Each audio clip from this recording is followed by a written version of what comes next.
Ladies and gentlemen, once again, here I am, Jabulani Sinyas, with Maris Leroux, and we're going to be bringing you news that's making headlines in and around Rustenburg. There's quite a lot of them. Before I get into my story, let me just give the podium to Maris. Ja, goeiedag aan al die kykers en lesers. Dit is weer daardie tyd van die week en sjoe, ons het 'n besige koerant hierdie week. Too much. I'm going to start with this one. You know, this is a very big story that's happening in Rustenburg. Not because it's just a story, but we have about 15 suspects that attacked a cash in transit vehicle in Gelot Park, and they could be seen on the video roaming around slowly with their guns, taking the money without any problems, and then after that setting the vehicles on fire slowly, and then slowly getting into their getaway vehicle and then leaving the scene. Page 3. Ja, vir die wat julle nog nie die storie gesien het nie, ons het eksklusiewe foto's wat op die toneel geneem is op die voorblad in bladsy 3, soos Jabulani sê. Die monde het oopgehang. So gepraat van oophang, gelukkig is dit nou nie so ondraaglik warm hierdie week nie, maar daar is mense in ons gemeenskap wat nou al op dag 6 is sonder elektrisiteit, en dit is die arme mense in Oosteinde.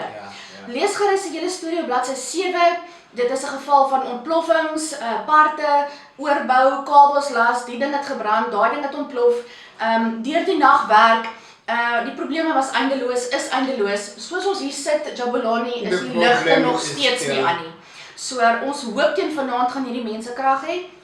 Krag en bietjie elektrisiteit ook, so saam met dit. Maar ongelukkig het hulle reeds duisende rande se skade gelei. RLM trek hulle sokkies op. Right, let's see what happens. On a sadder note, we spoke last week about a constable who passed away while he was on duty chasing a suspect. He got buried in Mpumalanga, like we said, on Saturday. It was a very sad week for Rustenburg Police here last week. And then another sergeant, Sergeant Masego Vincent Mogodiri from Pardekara, was also buried on Thursday last week. So we've got pictures of the funeral, both funerals, the one that took place in Mpumalanga and the one that took place in Pardekara. Dan op 'n positiewe noot, op bladsy 17 nooi ons weer eens ons lesers uit om in te skryf vir ons kunskompetisie. Daar is so 'n paar voorbeelde van die kwaliteit van die inskrywings wat ons reeds hierdie jaar ontvang het. Daar is nie so baie inskrywings nie, maar die kompetisie is styf. Dit kan ek definitief sê.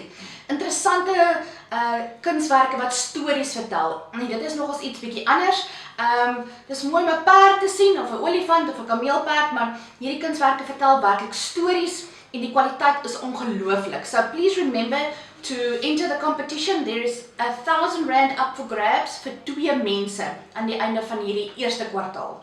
And also, on a very good note, there's an organization called Lekgotla la Punodung, Tshwaraganong Community Development, and the community of Punodung. They visited schools in Phokeng. There's a couple of schools that they visited, and the purpose for that was to give the much needed school shoes to those learners that are disadvantaged. That's page 18. That's got all the story, the pictures. Go and have a look there. Nou, so laastens van my kant af, het ek so 'n kombinasie van 'n polisie en 'n skoolstorie wat Jabulani nou net oor gepraat het. Die Hoër Tegniese Skool hier in Rustenburg het by tye nogals 'n redelike slegte reputasie, maar ons is bly om te hoor dat daar 'n daadwerklike poging aangewend word vanaf die gemeenskap se kant. Die polisie is betrokke, die plaaslike munisipaliteit is betrokke, natuurlik die beheerliggaam, die onderwysers is regtig met 'n passie besig om positiewe verandering mee te bring in die skool. So ons wil hulle graag ondersteun en vir hulle sê, ons staan bankvas agter hulle. Ons weet die onderwysers, ek en Jabulani is albei voormalige onderwysers, het nie 'n maklike taak in vandag se tyd nie. So kom ons ondersteun hulle in plaas van om net sleg te sê. Dit gaan vir nie net hierdie skool nie, maar skole reg deur die bank. Die enigste verandering wat positief is, moet van alle rigtings afkom. Die onderwysers kan dit nie alleen doen nie. So dankie vir die gemeenskap wat hande gevat het en dan ook 'n aksie geloods het verlede week by die skool. So at the end of the day, a child is raised by the entire community. So on that note, we'll see you again same time, same place next week. Bly veilig en ons sien julle weer volgende week.